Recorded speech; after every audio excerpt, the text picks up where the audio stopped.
पंचाल के शक्तिशाली राजा द्रुपद को उनके ही मित्र बने शत्रु द्रोण ने पराजित कर अपमानित कर दिया, और इसी अपमान ने उनके हृदय में बदले की ऐसी ज्वाला जला दी जो उनके पूरे जीवन का उद्देश्य बन गई। प्रतिशोध। राजा द्रुपद ने संकल्प लिया कि वे ऐसा पुत्र प्राप्त करेंगे जो द्रोण का वध कर सके और उनके अपमान का बदला ले सके। इसी उद्देश्य से उन्होंने महान ऋषियों को बुलाकर एक विशेष यज्ञ का आयोजन कराया, जिसमें उन्होंने अपने जीवन की सारी आशाएं समर्पित कर दी। यज्ञ की अग्नि प्रचंड रूप से जलने लगी, मानो स्वयं देवता उस यज्ञ को स्वीकार कर रहे हों। अचानक उस अग्नि से एक तेजस्वी पुत्र प्रकट हुआ, धृष्टद्युम्न, जिसका जन्म ही द्रोण के वध के लिए हुआ था। और उसी अग्नि से एक अद्भुत, दिव्य और अनुपम सौंदर्य वाली कन्या प्रकट हुई, द्रौपदी, जिनका जन्म किसी साधारण जीवन के लिए नहीं बल्कि इतिहास रचने के लिए हुआ था। द्रौपदी के जन्म के साथ ही एक दिव्य सुगंध और आभा पूरे वातावरण में फैल गई, जिससे स्पष्ट था कि वे कोई सामान्य मानव नहीं थी। ऋषियों ने भविष्यवाणी की कि यह कन्या एक दिन इतने बड़े घटनाक्रम का कारण बनेगी जो पूरे आर्यावर्त के इतिहास को बदल देगा। समय के साथ द्रौपदी युवती हुई और उनके स्वयंवर की घोषणा की गई, जिसमें दूर दूर से महान राजा और योद्धा आमंत्रित किए गए। इस भव्य सभा में दुर्योधन, कर्ण और अन्य महान योद्धा उपस्थित थे।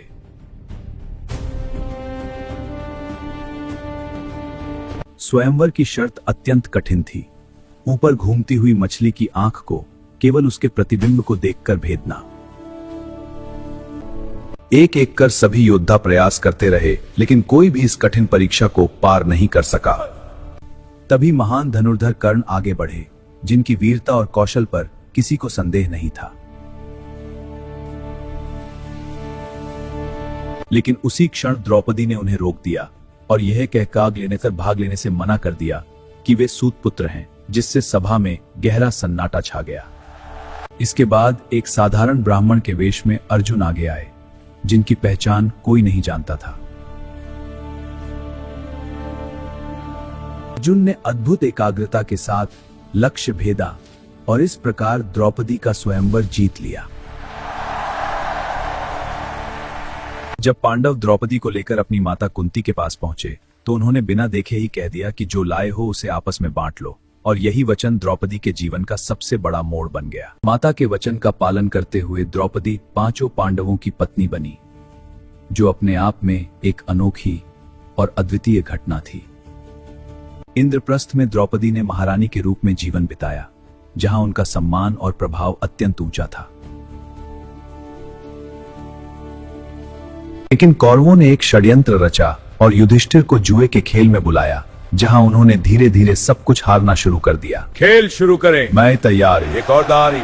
युधिष्ठिर ने अपना राज्य, अपने भाई और अंत में द्रौपदी को भी दांव पर लगा दिया, जो इस कहानी का सबसे दर्दनाक मोड़ था।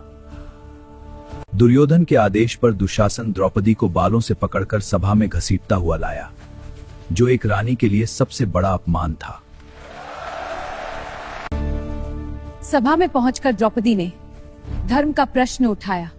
क्या एक पति जो स्वयं को हार चुका हो अपनी पत्नी को दांव पर लगा सकता है? और किसी ने भी उनका साथ नहीं दिया। दुशासन, चीरहरण शुरू करो। हाँ महाराज। हाँ शख्सा खिंचवान।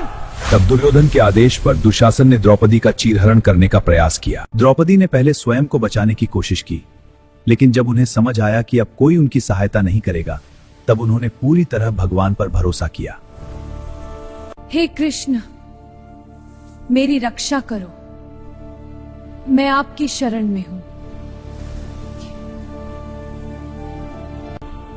तभी एक चमत्कार हुआ। जैसे ही दुशासन उनके वस्त्र खींचता गया, वस्त्र अनंत होता गया और कभी समाप्त नहीं हुआ। अंततः दुशासन थक कर गिर पड़ा और द्रौपदी की लाज सुरक्षित रही, जिससे पूरी सभा स्तब्ध रह गई।